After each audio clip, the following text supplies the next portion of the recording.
स्वागत है आपका हमारे इस YouTube चैनल में। और आज की इस वीडियो में हम लोग पढ़ने वाले हैं क्लास 7 का चैप्टर 9 जिसका नाम है लाभ हानि। इसका एक्सरसाइज 9.1 का क्वेश्चन नंबर 2।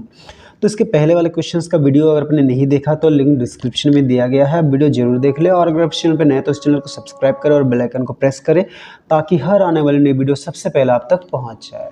तो देखिए क्वेश्चन नंबर 2 क्या है, निम्न प्रश्नों के प्रतिशत लाभ या हानि ज्ञात कीजिए। तो देखिए इन क्वेश्चन में हमें क्या है, प्रतिशत लाभ या हानि ज्ञात करना है। तो इसके लिए हमें पहले ये पता करना है कि लाभ हो रहा है या हानि, ठीक है। तो वो पहले निकालना है, फिर उसका क्या करना है, प्रतिशत निकालना। तो चलिए हम लोग एक एक करके हल करते हैं।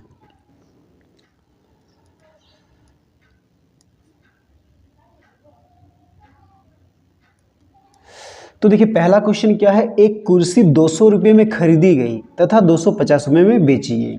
तो जो खरीदी गई ये क्या है, क्रय मूल्य। तो लिखेंगे क्रय मूल्य बराबर, तो क्रय मूल्य कितना दिया है, 200 रुपया। और क्वेश्चन क्या कह रहा है कि 250 रुपये में बेची गई, यानी कि वो क्या है, विक्रय मूल्य। तो विक्रय मूल्य कितना है, 250 रुपया। अब देखिए क्रय मूल्य है 200 रुपया और विक्रय मूल्य है 250। तो क्रय मूल्य कम है, विक्रय मूल्य ज़्यादा है, तो क्या हो रहा है, लाभ हो रहा है। तो लिखेंगे लाभ का फॉर्मूला। तो लाभ बराबर क्या होता है, विक्रय मूल्य माइनस क्रय मूल्य। तो देखिए विक्रय मूल्य की जगह क्या लिखेंगे, 250 माइनस क्रय मूल्य की जगह क्या लिखेंगे, 200। अब 250 से 200 को घटाएंगे तो क्या आएगा, 50 रुपया क्या हुआ, लाभ। अब लाभ निकला तो हम लोग क्या निकालेंगे, लाभ प्रतिशत। तो लाभ प्रतिशत का फॉर्मूला क्या होता है, लाभ गुणा 100 बटा क्रय मूल्य। तो देखिए लाभ के जगह क्या लिखेंगे, 50 गुणा 100 के जगह 100 लिखेंगे बटा क्रय मूल्य के जगह क्या लिखना है, क्रय मूल्य की जगह लिखेंगे 200। तो ये जीरो कट गया, ये जीरो कट गया, तो ये 2 से कटेगा। देखिए 2 एकम 2, 2 दूनी 4, 5 से 4 गया तो 1, 1 और 0 10, 2 पचे 10, यानी कि 25% हुआ लाभ, ठीक है। तो चलिए अब हम लोग क्वेश्चन नंबर 2 बनाते हैं। तो 2 में देखिए क्या है, एक डिक्शनरी यानी कि शब्दकोश 425 रुपये में खरीद कर 400 रुपये में बेची गई। तो देखिए 425 रुपये में खरीद कर, यानी कि 425 क्या है, क्रय मूल्य। तो क्रय मूल्य बराबर कितना हो गया, 425, ठीक है। फिर बोल रहा है कि 400 रुपये में बेची गई, यानी कि विक्रय मूल्य कितना दिया है, 400। तो देखिए क्रय मूल्य दिया है 425, विक्रय मूल्य है 400, यानी कि क्रय मूल्य ज़्यादा है, विक्रय मूल्य कम है। तो यहाँ पे क्या हो रहा है, हानि। तो लिखेंगे हानि का फॉर्मूला। तो हानि बराबर क्या होता है, क्रय मूल्य माइनस विक्रय मूल्य। तो क्रय मूल्य कितना है, क्रय मूल्य है 425 माइनस विक्रय मूल्य कितना है, 400। तो 425 से 400 को घटाएंगे तो कितना आएगा, 25। तो 25 रुपये क्या हुआ, हानि। तो हानि हुआ है, तो अब हम लोग क्या निकालेंगे, हानि प्रतिशत। तो हानि प्रतिशत का क्या फॉर्मूला होता है, हानि गुना 100 बटा क्रय मूल्य। तो हानि की जगह क्या लिखेंगे, 25 गुना 100 बटा क्रय मूल्य की जगह क्या लिखना है, क्रय मूल्य की जगह लिखना है 425।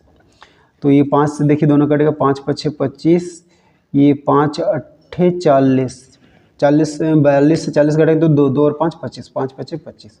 फिर ये 5 से घटेगा, 5 एकम 5, 5 एकम 5, 8 से 5 गया तो 3, 3 और 5 35, तो 5 सत्ते 35। अब ये 100 और 17 नहीं कटेगा तो क्या है, 17 बटा 100%।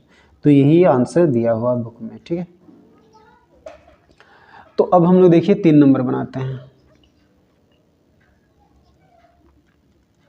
तो 3 में क्या दिया है, देखिए एक कमीज 150 रुपये में खरीद कर 225 रुपये में बेची गई। तो 150 रुपये में खरीद कर, यानी कि क्रय मूल्य दिया है कितना, 150 रुपया। अब 225 में बेची गई तो वो क्या है, विक्रय मूल्य।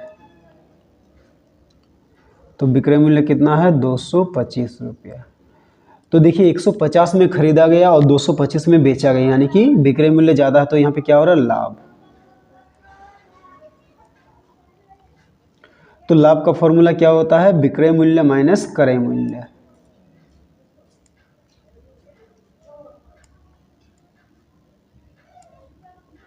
तो विक्रय मूल्य की जगह क्या लिखेंगे, विक्रय मूल्य की जगह लिखेंगे 225 माइनस क्रय मूल्य की जगह क्या लिखेंगे, 150। अब 225 से हम लोग क्या करते हैं, 150 को घटाते हैं। तो ये 5 होगा, 12, 2 से 5 नहीं घटे तो 12, 12 से 5 गया तो 7, ठीक है। तो क्या आया, 75 रुपया लाभ हुआ। तो अब लाभ आया है, तो अब हम क्या निकालेंगे, लाभ प्रतिशत। तो लाभ प्रतिशत का फॉर्मूला क्या होता है, लाभ गुणा 100 बटा क्रय मूल्य। तो लाभ के जगह हम लोग क्या लिखेंगे, 75 लिखेंगे गुणा 100 बटा क्रय मूल्य की जगह क्या है 150। ठीक है, तो ये जीरो कट जाएगा, 5 से भी काट सकते हैं और आप 15 से भी काट सकते हैं। तो 15 कम 15, 15 पच्छे 75। तो देखिए 5 गुणा क्या बचा 10, यानी कि 5 दहाई 50%। तो ये हुआ हमारा आंसर। ठीक है, तो चलिए अब हम लोग इसका आखिरी क्वेश्चन यानी कि 4 नंबर बनाते हैं। तो इसमें क्या देखिए, एक फ्रॉक 250 रुपये में खरीद कर 150 रुपये में बेची गई। तो 250 रुपये में खरीद कर यानी कि ये क्या है क्रय मूल्य। तो क्रय मूल्य कितना है 250 रुपया। फिर विक्रय मूल्य कितना है 150 रुपया। तो देखिए क्रय मूल्य 250 है, विक्रय मूल्य 150, तो विक्रय मूल्य कम है, तो यहाँ पे क्या हो रहा है हानि। तो हानि का फॉर्मूला क्या होता है, क्रय मूल्य माइनस विक्रय मूल्य। तो क्रय मूल्य की जगह क्या लिखेंगे 250 माइनस विक्रय मूल्य की जगह क्या लिखेंगे 150। तो 250 से 150 को घटाएंगे तो कितना आएगा 100। तो 100 रुपये का क्या हो रहा है हानि। तो अब हम लोग निकालते हैं हानि प्रतिशत। तो हानि प्रतिशत का क्या फॉर्मूला होगा, हानि गुना 100 बटा क्रय मूल्य। तो हानि की जगह क्या लिखेंगे 100 गुणा ये 100 बटा क्रय मूल्य की जगह क्या लिखेंगे 250। तो ये जीरो कटा, तो देखिए 5 पछे 25, 5 दूनी 10, फिर ये 5 गम 5, 5 दूनी 10, 0। तो 20 गुणा 2 यानी कि 40%। तो ये हो गया हमारा आंसर।